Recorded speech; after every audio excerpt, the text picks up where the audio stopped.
So this is the Arcane Odyssey cooking update. We'll be going over meal types, meal mixing, herbs and spices, as well as how meals actually work within the game itself.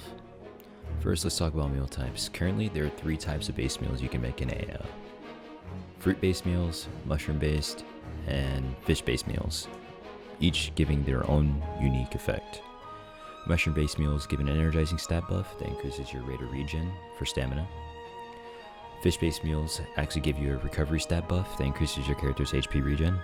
And fruit-based meals give you an invigorating stat buff that decreases your stamina costs on stamina-draining activities. All good stuff, all good stuff. Next thing we're going to be talking about is large meals. It's just a meal, but large. Like, what more could you ask for? But not really. Large meals are actually a nice feature to be making into the game. It functions similarly to a regular meal, except you can actually place them down so that you and your group can eat them and benefit from their stat buffs and hunger. Pretty self-explanatory. You're actually able to mix and match different types of ingredients together you find in the wild in AO. When doing so, you actually create meals that give you multiple stat buffs instead of just one.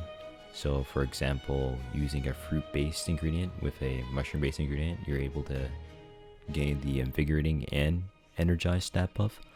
So you end up with like a stamina type food that decreases the cost of your stamina training activities, as well as regenerating your stamina at a higher rate. So yeah, good stuff. Herbs and spices, probably one of the most important things to be added to a cooking system. Basically, herbs and spices can be found around the world's map, just like fruits, fish, and mushrooms. They can be used to boost the effects of meals, and sometimes even give a meal a unique special effect as well. So, the way status effects actually work in AO on meals is that they're all dependent on their hunger count. So, having a high cooking skill nets you a better meal, and having a better meal gives you a higher hunger count. Having a higher hunger count gives you better status effects and better duration on those status effects. Well, that's all the information I have for you guys on meals, and I'll just let the rest of this clip play of me just messing around with foods.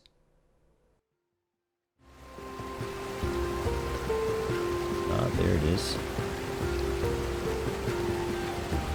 There we go, we got a product. Not bad.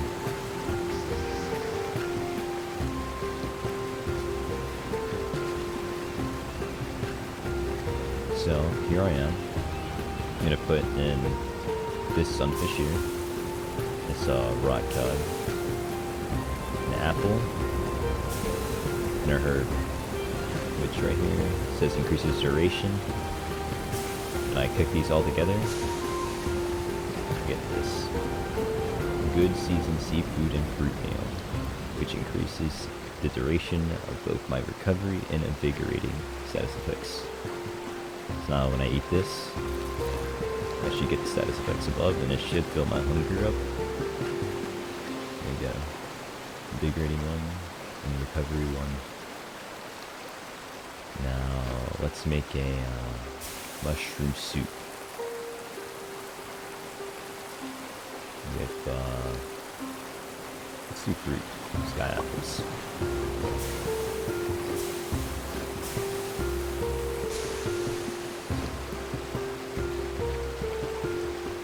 Oh, we actually ended up getting a mushroom fruit meal. Okay. And these are the plated foods that you can place down for your parties and groups to eat from. Place it down, and then, yep, you can just eat from it. I'm not going to eat from this, but it's just a show. It places down in the world. You can interact with it. Also pick it up again to store it back. You can also give it to other players if you just place it down and they can pick it up. But yeah. These are soups. These are giant meals.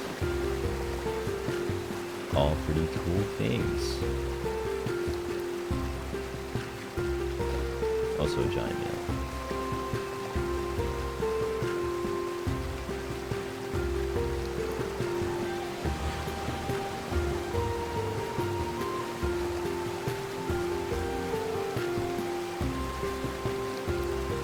Well then, goodbye guys.